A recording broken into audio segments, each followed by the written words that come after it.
Are wedges an issue with you?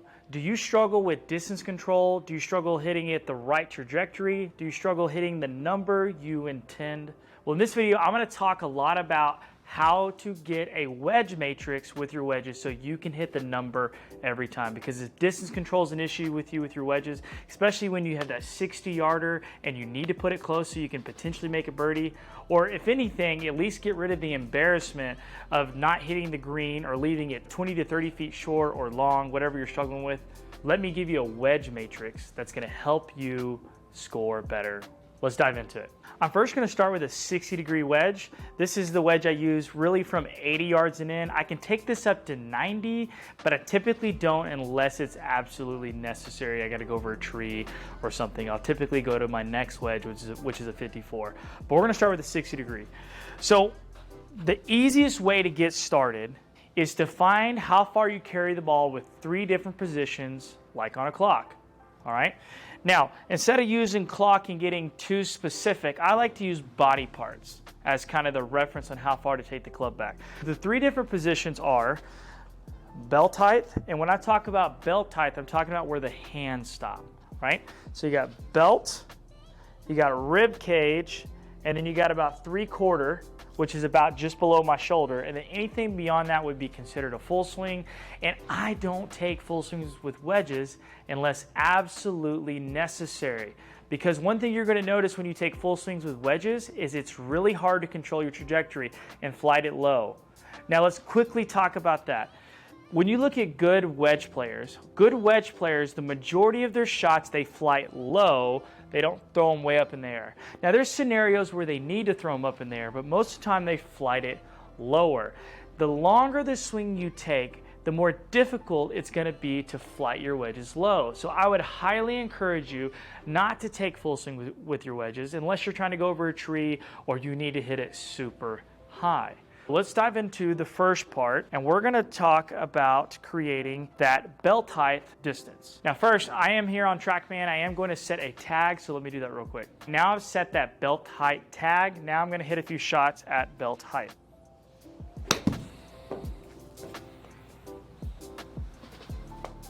That was 57 yards. Let's do it again.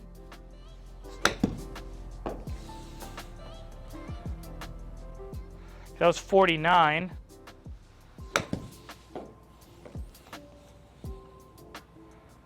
47. Okay, let's hit one more here.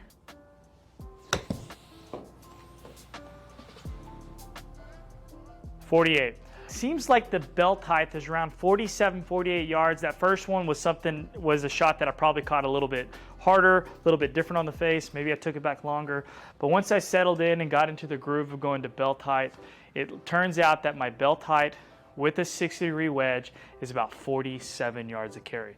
Now I'm going to go to about the rib height shot. I'm going to go ahead and set a tag for that, and then we're going to hit some shots. All right, now that tag is set, let's hit a few.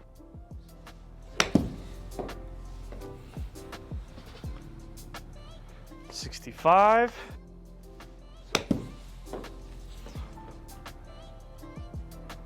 $60.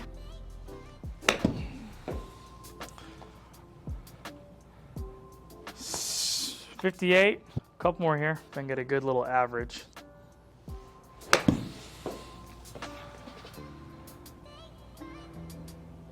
$60, last one here, get a little bit better average here.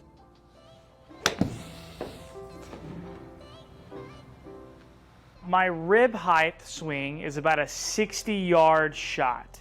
Now, if you need to have a different yardage, you could try to go a little higher, a little lower, if you don't like the actual number that comes out with the height you chose. But what we're talking about is a general template on helping you find a clock system that you can rely on the golf course. Now, let's go to the 3/4 swing and see how far those go. But first, I'm going to set a tag.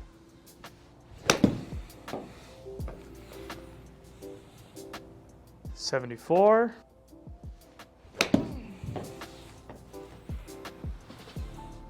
76.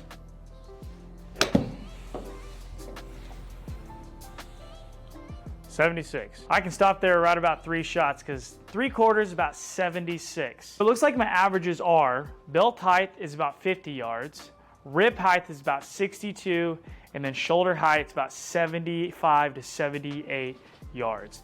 Now I have a template, so when I wanna go play a round of golf and I hit any of those numbers when I play, now I have reference points to take the club back.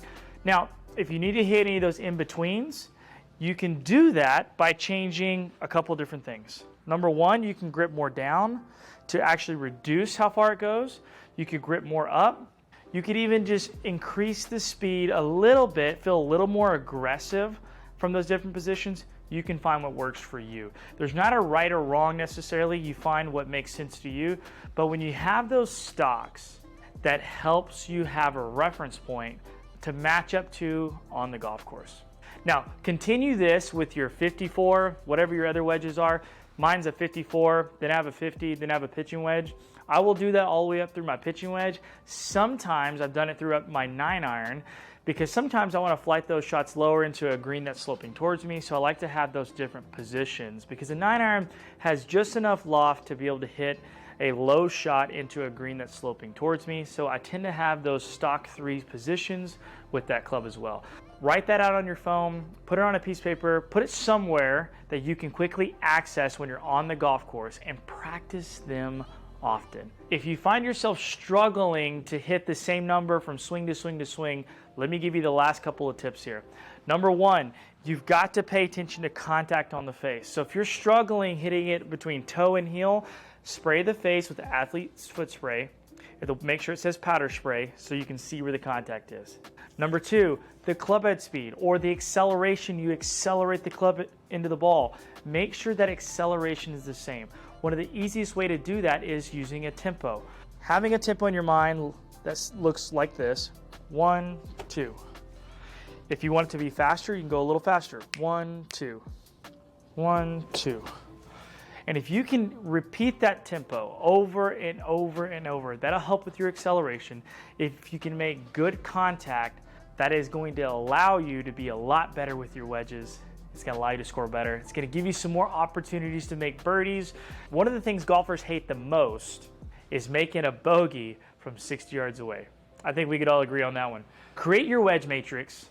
Even better, if you create that wedge matrix, post it down in the comment section below. That'll make a big difference in giving some reference to other players on how far they hit from different points on their body. Everybody's numbers are going to be different.